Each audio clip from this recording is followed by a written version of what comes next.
What's up, guys? It's me, Rob, and as many of you know, I'm a history major. So for my flipped lesson assignment, what I'm going to be doing is teaching you a lesson on the French Revolution. Now, to teach the entire French Revolution in a 3 to 4 minute time period is pretty hard. The French Revolution spanned a 10-year time period, and a lot happened in that 10 years. So what we're going to do to make things a little easier is focus on one event in particular. That event is called the Reign of Terror. Now, compared to the rest of the Revolution, the Reign of Terror was a relatively short period of time. It only lasted about 8 months, and it took place between September 5th, 1793, and it lasted until July 28th, 1794. The Reign of Terror started mostly because the French Revolution started, and the French Revolution began in 1789 due to a widespread discontent of the ruling government, the ruling aristocracy. They were basically living off of the lower classes and walking on their backs. So the lower classes didn't like that. They took up arms and they decided to kick them out. The Reign of Terror in particular was characterized by the period's mass executions of people who were considered enemies of the rebellion. And these executions were done generally by beheadings with the guillotine. Now, thanks to this time period and the popularizing of the guillotine, it became known as a national razor, and it became a national icon and an icon of the revolution. The guillotine was used to claim the lives of nearly 17,000 people in France. And outside the use of the guillotine, 25,000 plus people died. So as you can see, the death toll during the French Revolution, and namely during the Reign of Terror, was very high. Some notable deaths by the guillotine included those of Marie Antoinette and King Louis XVI. Now, the French Revolution really took a turn for the worst with the introduction of the Reign of Terror. And the Reign of Terror started with the rise of power of one man in particular. His name was Maximilien Robespierre.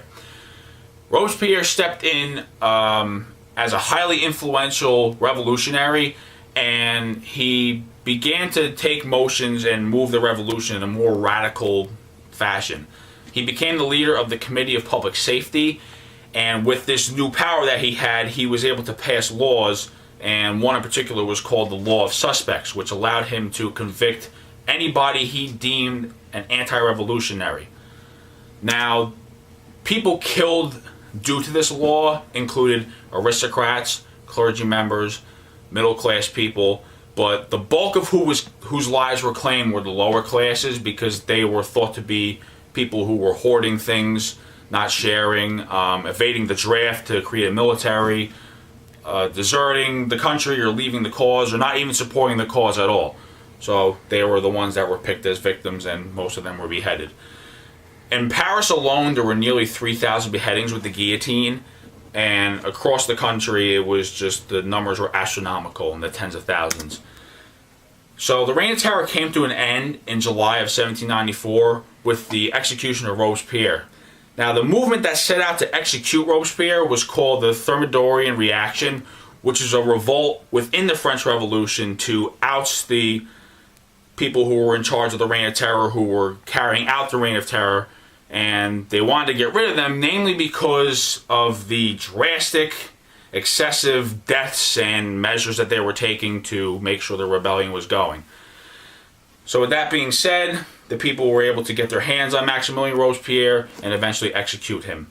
Now, after his execution, there was an appointment of new members of the Committee of Public Safety for France, which, as a result, the committee had a lot of strict rules enforced and a lot of stricter policies laid out that way that the Reign of Terror would never happen again. Now, the legacy of the Reign of Terror is this. When people think of the revolution, the French Revolution in particular, a lot of people think of the guillotine, the beheadings, Les Miserables. That was a later period in time. The storming of the Bastille when they knocked down the castle. But again, the French Revolution, very characterized by this period in time. The beheadings, the blood, the gore, the guillotine, the massive executions that happened. Therefore, this very short period in time is a very defining, very powerful characteristic of the French Revolution. And that's why I decided to pick that one out in particular to teach you guys today.